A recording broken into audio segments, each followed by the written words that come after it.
तो हेलो प्यारे बच्चों, नमस्कार, स्वागत है आपका एक बार फिर से। तो देखिएगा आज की जो वीडियो है, जैसा कि आपको दिखाई देता है, D+B में टीजीटी की तैयारी कैसे करें, क्योंकि D+B में फॉर्म निकल चुके हैं टीजीटी के और 8 फरवरी से शुरुआत हो जाएगी फॉर्म भरने की और भी 8 मार्च इसकी लास्ट डेट है। तो पहले से एक स्ट्रेटजी बनाए ताकि ये जॉब हमारे हाथ से ना फिसल जाए। तो इसके लिए कैसी स्ट्रेटजी हो, कैसे क्या क्या करें, तो भी इस वीडियो में उसी पर चर्चा होगी। जुटे रहिएगा लास्ट तक और डेफिनेट अगर आप इसको सुनोगे तो काफ़ी मददगार होगी और आपकी परीक्षा डेफिनेट क्लियर होगी।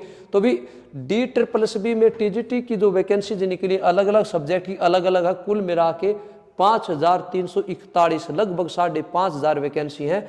तो भी इसकी तैयारी आप कैसे करें कि ये जॉब हमारे हाथ लग जाए।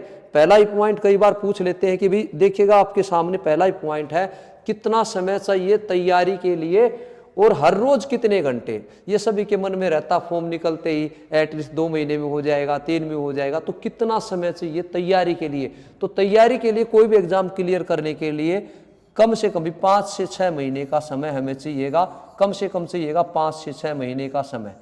अब बात आती है कि 5 से 6 महीने का समय, क्योंकि कोई भी जो एग्ज़ाम होता है वो काफ़ी डेप्थ पूछा जाता है, तो सिलेबस काफ़ी वाइड होता है, तो 5 से 6 महीने आराम से लग जाते हैं। अब भाई हर रोज़ हम कितने पढ़े, ये देखिएगा एक क्वेश्चन थोड़ा सा असमंजस का है। अब किसी का IQ लेवल अच्छा होता है तो वो कम समय में भी ज़्यादा पढ़ लेता है, किसी का IQ लेवल थोड़ा कम होता है। तो वैसे तो इसके लिए डिसाइड समय ये नहीं कि भी 2 घंटे पढ़े, 3 घंटे या 10 घंटे पढ़े, लेकिन एवरेज की अगर हम बात करते हैं तो 5 से लेके 8 घंटे तक अगर हम डेली पढ़ सकते हैं तो फिर सिलेक्शन हो जाएगा, क्योंकि इसमें जर्नल पेपर भी है और भी मेन सब्जेक्ट भी है। तो काफ़ी सब्जेक्ट काफ़ी वाइड पूछते हैं। सरप्राइज पैकेज D+C में हमेशा सब्जेक्ट में देता है। तो अभी कितना समय चाहिए, लगभग 5 से 6 महीने चाहिए। 5 से 8 घंटे अगर आप डेली पढ़ेंगे, ज़्यादा मुश्किल काम है नहीं, तो डेफिनेट आपका सिलेक्शन हो जाएगा। अब बढ़ते हैं आगे कि भी कौन सा सब्जेक्ट ज़्यादा इम्पोर्टेंट है। भी ये बच्चों के मन में अक्सर रहता है कि इस पेपर में कौन सा सब्जेक्ट ज़्यादा इम्पोर्टेंट है, क्योंकि इसमें 5 सब्जेक्ट तो जर्नल आते हैं, math, reasoning, Hindi, English, GK और करंट अफेयर। 5 तो ये होते हैं जो 100 मार्क्स का है और 100 मार्क्स का आता है आपका सब्जेक्ट।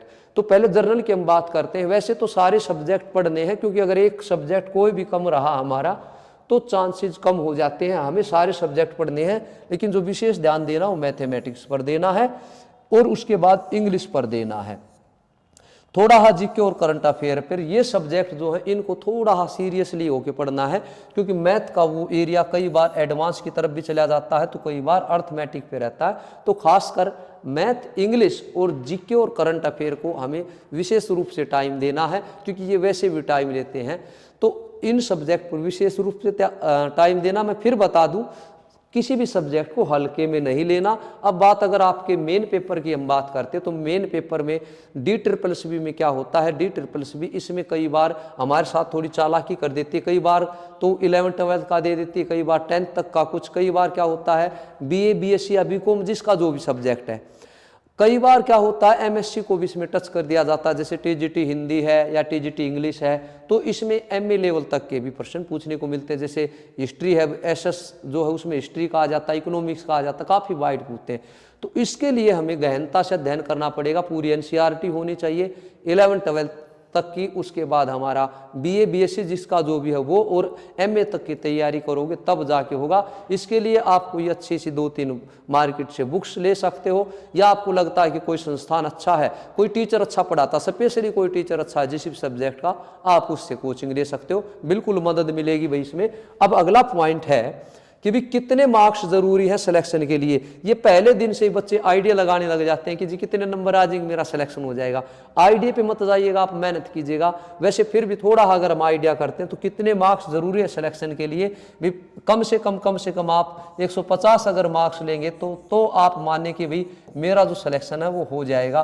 तो 150 लेंगे तो पहले वाले में लगभग 70 और दूसरे वाले में भाई 80 के आसपास आपका स्कोर रहेगा, या आप मान के चलते हैं इसी के इर्द गिर्द रहेगा भी 75-80 के, तो आपका सिलेक्शन लगभग श्योर है, चाहे वो कैटेगरी जर्नल है, चाहे ओबीसी है, चाहे SC/ST है। तो भी अगर ये आपका स्कोर रहेगा 150 तो मान के चलना आपका सिलेक्शन भी डन है। भी ये थोड़े से आइडिया, क्योंकि आप उसी टारगेट के साथ पढ़ेंगे। अगर पेपर से 1 महीना पहले पता चल गया 150 तो हो सकता वो तैयारी ना हो, तो अभी समय हमारे पास काफ़ी है। तो अब है लास्ट क्वेश्चन ये रहता है कि भी कैसे अपने आप को मोटिवेशन में रखें, अपने आप को कैसे मोटिवेटेड रखें इसके लिए कि भी मेरी तैयारी में कोई कमी ना आए। देखिएगा, परीक्षा और परिणाम से भगवान भी घबराता है, और लगातार अगर हम तैयारी करते हैं तो कई बार नर्वसनेस हो जाती है, हम नर्वस हो जाते हैं। तो इस समय में क्या करना, धैर्य से काम लेना है, बिल्कुल भी आत्मविश्वास जो हो बिल्कुल ना डगमाए, अपने ऊपर विश्वास रखें। और प्यारे बच्चों, जब भी आपको लगता है कि हम डीमोटिवेट रहते हैं तो थोड़ा शांति, 2 दिन के लिए बिल्कुल रिलैक्स हो जाओ, तैयारी छोड़ के मंथन कीजिएगा, फिर जुट जाइएगा। क्योंकि कई बार जैसे गाड़ी गर्म हो जाती है ना, तो वो स्पीड से वो भी, उसको भी विश्राम चाहिए है। तो हमारा जो मानसिक जो स्तर है, अर्थात जो हमारी बुद्धि है, वो भी कई बार तो वहाँ रेस्ट की जरूरत है, फिर जुट जाइएगा। करत करत अभ्यास के जड़मती हो सुजान, मोटिवेट। इन अच्छी किताबें पर ये मोटिवेशन जो स्पीच हैं उनकी थोड़ी सी स्पीच आप सुन सकते हो, मोटिवेट रखिएगा डेफिनेट भाई। लास्ट जो क्वेश्चन है कि लास्ट के 30 दिनों में, अर्थात लास्ट महीने में जब पेपर होगा उससे पहले आप क्या करें।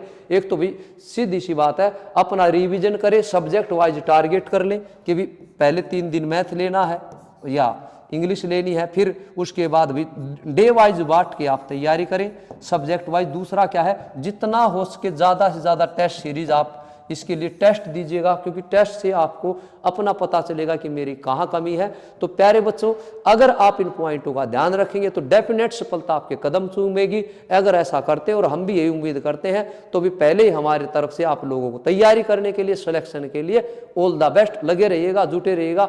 जय हिंद, जय भारत, मुस्कुराते रहिए।